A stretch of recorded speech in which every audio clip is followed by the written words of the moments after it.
Hey everyone, welcome back to the channel. In today's episode, we're diving into one of the most critical parts of rebuilding our New Orleans team in Pigskin Empire, the draft. As you can see on the screen, we have some valuable picks lined up. Pick 2 in round 1, 3, 4, 5, and 6. Today, we're going to break down our strategy for each of these picks and talk about who we're targeting to turn this team around.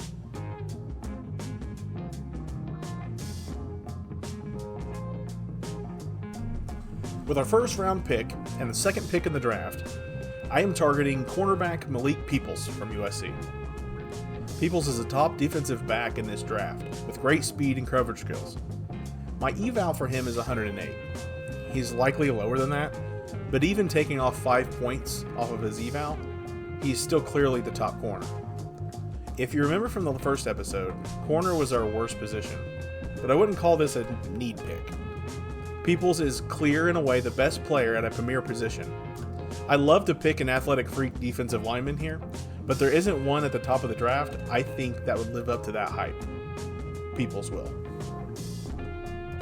With our third round pick, I could really see us picking best player available, kind of working the board, but if tight end Otis Ferguson is there, I will not hesitate. Now I am hoping this is a realistic projection, as Ferguson is my 6th or 7th rated tight end, but Otis is one of the fastest tight ends, which that alone probably doesn't bode well for him dropping. Along with the tight end being kind of the meta nowadays, I could be dreaming. He's probably gone in the first. We currently have a decent tight end in Mario Perales, but after him it gets mighty shallow, with his backup being like this sub 100 scout team player. But Otis has the perfect frame and speed to develop into a top-tier offensive weapon, and I love to attack teams with the dual tight end formations. So I'm projecting Otis here in the third round. With our fourth round pick, I am targeting outside linebacker Dwight Painter out of Miami. Painter is insanely fast, running a 4.31, but he only grades out to about a 98 at outside linebacker, which is why I think we'll be able to snap him up in the fourth. I really want to try something here, moving Painter to defensive end. If I could develop him, he could be a menace in the backfield. The keys for him is to develop his fighting block and power attributes. And then along those same lines for our fifth round pick, I'm targeting outside linebacker Marquise Shook out of USC. Shook is also a speed demon. He doesn't run a 4.3, but he does run a 4.41 and grades out similar to Painter. Both Shook and Painter are down the road players I'm hoping we'll spend a long time together meeting at the quarterback. I'm really doubling down on this 4-man front idea, and I think having special traits at defensive end will help the engine go. Then for our last pick, round 6, we snap up our first offensive lineman of the draft in Dominique Appleton out of Texas State. I have Appleton as the most athletic lineman in the draft. And like I said in the first episode, I'm very picky about my linemen. This one would be handpicked. He's got the speed I'm looking for at guard, running a sub 4.8, allowing him to be a lead blocker on tosses and pull to the play side on power, giving us the numbers advantage. Regardless of how the draft goes, I'm really excited. We'll be adding talent with whoever we pick. I just can't wait to get started. With the draft starting and Minnesota being on the clock, I quickly checked over my draft board. I crossed my cheeks and hoped Peoples wasn't the first player off the board. And after not breathing for a solid 3 minutes, Peoples wasn't the pick. We got our guy. Malik Peoples is coming to New Orleans, the first building block in place for this secondary. Peoples will be at least better than all of our other corners starting out, and he should dev really nicely. Now, we wait until round 3 and cross our fingers that Otis or another good player will drop to us. In round 3, we miss our guy Otis Ferguson, who was picked 3 picks before us by Kansas City. Fuck! My projection wasn't far off as I thought though, and I thought maybe he might go in the first round. We still end up getting a tight end picking Ross Bernard from USC. Bernard is a little shorter for a tight end at 6'2", but he runs a 4.44, and he graded out to like 102 for me. So still a really good player at a target position. In round 4, again, we missed the mark, but this time by a lot because Painter went in the middle of the second.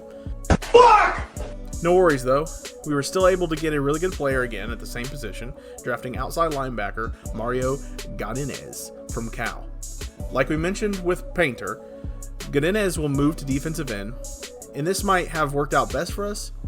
Apart from his speed, Mario grades out to be a pretty solid defensive end at 103. I'm not sure Painter would have graded out that high. I feel like he would probably be like a 95, 96, but he would have been super fast. But Godinez still runs a 4.52, which is nothing to sneeze at for a defensive end. I'm excited to see him develop. And now in round 5. At this point in the draft, I'm just trying to make sure we are getting good value for our picks and filling out the roster. A lot of our projected players are long gone, but surprisingly, there is still an insane amount of talent left. With the second pick in the 5th round, I picked defensive tackle Muhammad Polium from Temple. Polium is an athletic freak, running a 4.55, faster than most of my defensive ends. I think all but maybe 2 at recording. Again, with development and his already crazy speed, Polium should develop really well and be an impact defensive lineman in the seasons to come. I mean, he's a defensive end in a defensive tackle's body. So, really excited for him.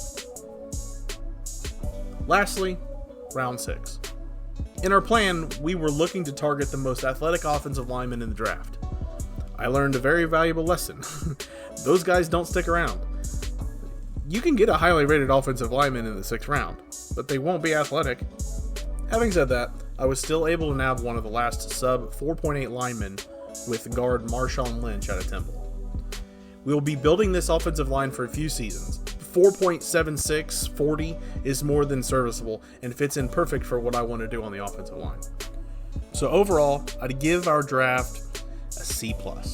I do think that every player I drafted will develop into a good player, which is all that matters at the end of the day. The criticism I will give myself is I left a lot of meat on the bone and wasn't aggressive enough. If a player was good, it doesn't really matter what round he goes in.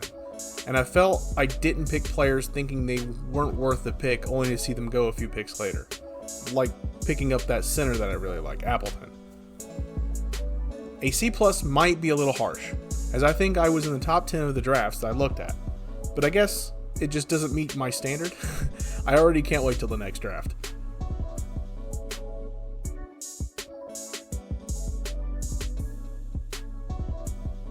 In free agency, we really didn't do too much to note. We signed 1 million undrafted guys and only really one splash player, and he was a wide receiver, Maurice Hamilton, a 5th-year wide receiver who played for Baltimore. After losing George Nelson, we needed a legitimate number 1 receiver if we were going to run these 1 and 2 wide receiver sets. So I think we had enough money. It was definitely something we should have done. We probably should have spent more money, to be honest with you. The first game of the season is right around the corner. I haven't yet figured out how I'm going to present these games to y'all, but I'm sure I'll figure it out. Let me know if you liked my draft. Tell me who you thought had the best draft this year. If there are any players that you wanted that I drafted, let me know. You can shove it. But I appreciate it, everybody, and thanks for watching.